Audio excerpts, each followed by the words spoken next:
Assalamualaikum warahmatullahi wabarakatuh. Yang terhormat Bapak Dosen Rijal Amirullah, SIPMKP, dan teman-teman seperjuangan yang berbahagia. Izin memperkenalkan diri, nama Nurul Farazila, NIM 20307111046, semester 5 dari Program Studi Ilmu Administrasi Publik, Fakultas Ilmu Administrasi dan Humaniora, Universitas Muhammadiyah Sukabumi. Adapun tujuan saya membuat video ini yaitu untuk memenuhi tugas ujian tengah semester dengan mata kuliah Analisis Kebijakan Publik. Baiklah, di sini ada beberapa poin yang akan saya bahas.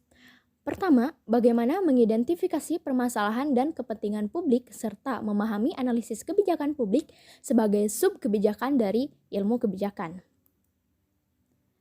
Yang kedua, bagaimana membedakan aktivitas analisis untuk kebijakan dan aktivitas analisis terhadap kebijakan, serta memahami kebijakan keahlian dasar yang harus dimiliki oleh analisis kebijakan. Yang ketiga, bagaimana memahami dan memiliki kemampuan untuk menerapkan konsep kerangka analisis kebijakan. Yang keempat, bagaimana memahami dan melakukan tahapan aktivitas analisis kebijakan publik. Dan yang terakhir, poin kelima, bagaimana menganalisis kebijakan publik secara kuantitatif. Baik, di sini langsung saja saya akan menjawab pertanyaan pertama, yaitu bagaimana mengidentifikasi permasalahan dan kepentingan publik serta memahami analisis kebijakan publik sebagai sub-kebijakan dari ilmu kebijakan. Nah, adapun cara mengidentifikasi permasalahan yaitu dengan cara menganalisis dari suatu kebijakan yang telah dibuat. Kemudian, bagaimana sih memahami analisis kebijakan publik itu sebagai sub-kebijakan dari ilmu kebijakan tersebut? Nah, ini dengan cara kita memandang ilmu analisis tersebut sebagai sebuah ilmu terapan dalam sebuah pengambilan keputusan dari kebijakan yang akan dibuat dan setelah dibuat. Nah, itu adalah pertanyaan pertama, teman-teman. Cara kita mengidentifikasi permasalahan dalam analisis kebijakan publik, serta bagaimana kita memandang sebuah analisis kebijakan publik itu sebagai sub dari kajian ilmu kebijakan tersebut. Kemudian yang kedua, bagaimana membedakan aktivitas analisis untuk kebijakan dan aktivitas analisis terhadap kebijakan, serta memahami dari berbagai keahlian dasar yang harus dimiliki oleh analisis kebijakan.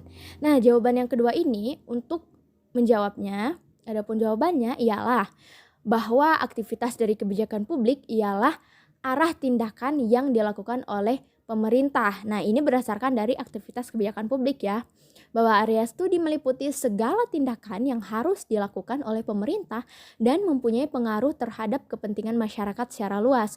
Misalnya, kebijakan pemerintah tentang sistem jaminan sosial melalui Undang-Undang Nomor 40 Tahun 2004 tentang Sistem Jaminan Sosial Nasional.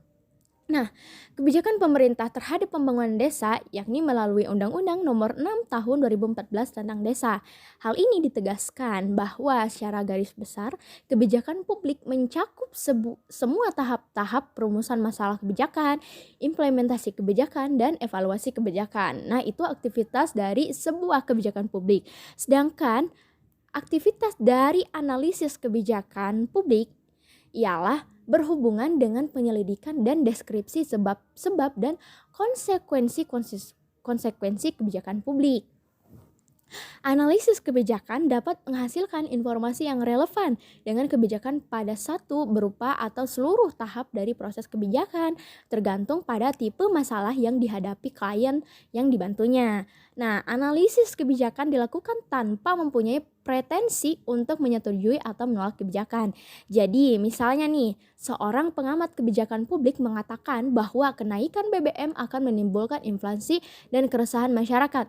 Nah, itu dapat dikatakan ketika kita sudah memberikan sebuah pandangan seperti itu sudah dapat dikatakan sebagai analisis dari kebijakan publik. Nah, di sini jelas ya bahwa aktivitas antara kebijakan publik dan analisis kebijakan publik sangat berbeda.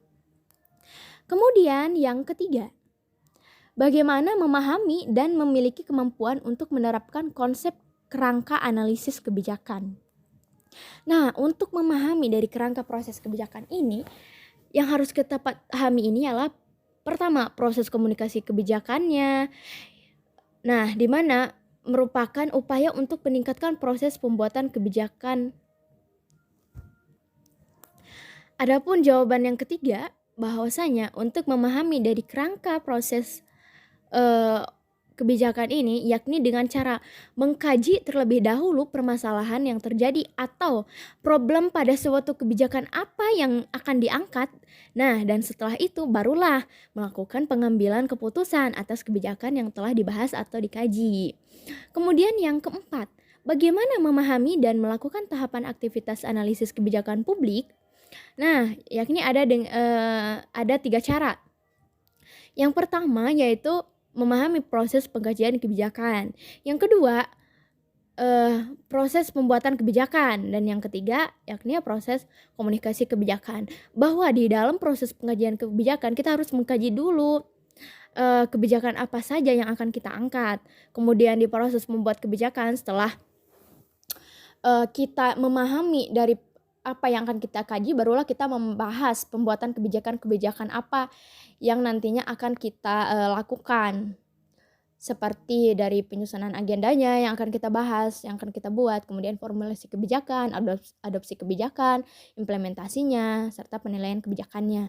Terus yang ketiga dari proses komunikasi kebijakan ini, yakni kita ingin melihat hasil dari pembuatan kebijakan nantinya, apakah menghasilkan yang baik atau dari kebijakan yang kita buat ini masih terdapat kekurangan-kekurangan. Yang kelima, bagaimana menganalisis kebijakan publik secara kuantitatif? Nah, adapun menganalisis kebijakan publik secara kuantitatif, yakni bahwa kuantitatif untuk analisis kebijakan disebut pula pendekatan analisentrik sebagai bentuk social engineering yang umumnya digunakan adalah Operation Research OR. Menurut Quaid dalam Solihin Abdul Wahab tahun 1998 halaman 38, bahwa analisis sistem merupakan studi analitik yang dirancang secara khusus untuk membantu pembuat kebijakan mengidentifikasikan suatu pilihan tindakan tertentu yang diinginkan di antara sejumlah alternatif yang tersedia. Dalam aplikasi yang terbatas dan selektif, analisis sistem dengan kuantitatif dapat meningkatkan derajat rasionalitas dalam proses pembuatan keputusan di sektor publik, termasuk kebijakan publik. Nah, teman-teman, jadi itulah beberapa jawaban dari pertanyaan-pertanyaan yang sudah disebutkan, bahwa untuk mengidentifikasi permasalahan dari analisis publik, kemudian pembeda aktivitas analisis kebijakan dan analisis dan kebijakan publik. Nah, itu ada pembedanya. Nah, jadi dapat disimpulkan bahwa analisis kebijakan ialah suatu bentuk di mana ketika kita ingin mengkritik suatu kebijakan yang telah ada. Nah, maka dari itu perlunya analisis kebijakan, yakni untuk melihat bahwa kebijakan yang telah dibuat apakah sudah membentuk suatu kebijakan yang baik atau bisa dikatakan belum dapat menjadi kebijakan yang dapat dikatakan baik. Nah, untuk itu analisis kebijakan juga dapat dikatakan suatu proses ilmu terapan yang menggabungkan dari beberapa ilmu, di mana suatu pengetahuan yang diperoleh melalui penelitian. Nah, maka dari itu pentingnya ada suatu analisis kebijakan. Di dalam analisis kebijakan itu pun kita harus mampu mencari solusi dari permasalahan, yakni dengan cara melakukan pengambilan keputusan. Nah, di dalam analisis kebijakan juga perlu adanya pengambilan keputusan dari hasil yang akan kita bentuk nantinya sebagai suatu hasil yang dapat dikatakan baik. Mungkin hanya itu saja yang dapat saya paparkan. Terima kasih atas perhatiannya.